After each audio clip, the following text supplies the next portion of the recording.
Congressman Adam Schiff is the top Democrat on the House Intelligence Committee and joins me now. As a member of the House Intelligence Committee, you would be read in.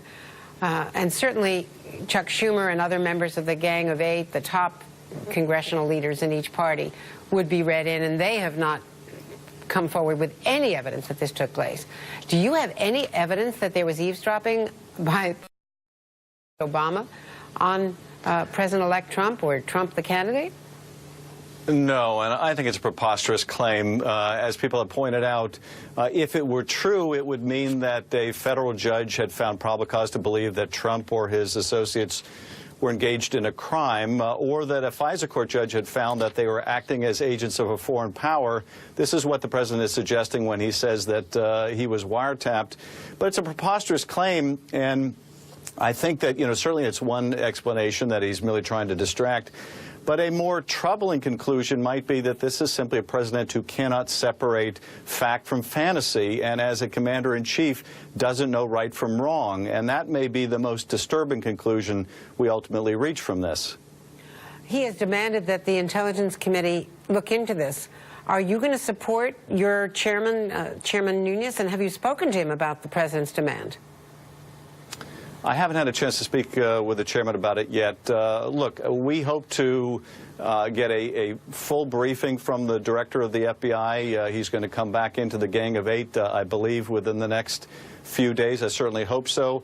But the president can put this to rest on a heartbeat. He can simply ask the acting attorney general or the attorney general from the Eastern District, who has been appointed because I think Sessions has to recuse himself from this, to tell the country whether there was ever a wiretap.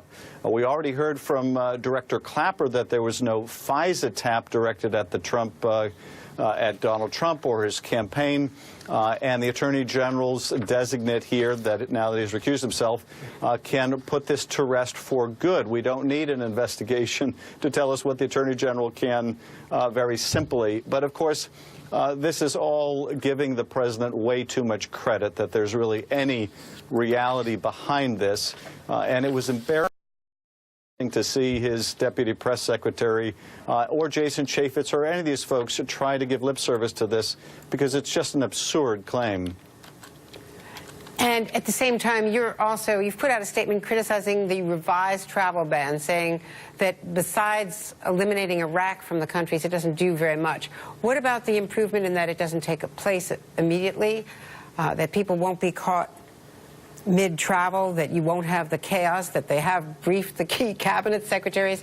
Is that an improvement? And they've withdrawn, they've rescinded the previous order.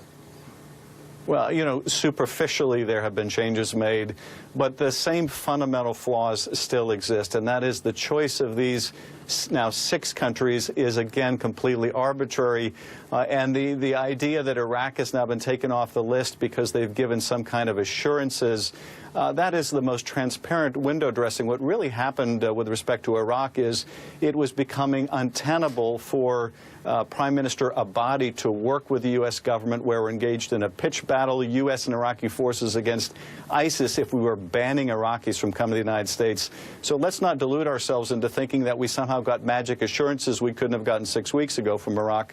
So we still have the fundamental problem. The choice of these 6 is very arbitrary, and I would think in the litigation that will follow, it's going to be very hard to demonstrate that there was any sound reason behind the choice of these countries.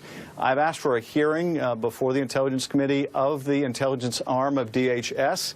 I want to make sure they're not being pressured to reach a conclusion that contradicts that draft report that I think was quite accurate, that countries of origin is simply not a reliable way to determine who in the future might commit an act of terror. If it was, you would have Pakistan on that list, and of course Pakistan is nowhere to be found.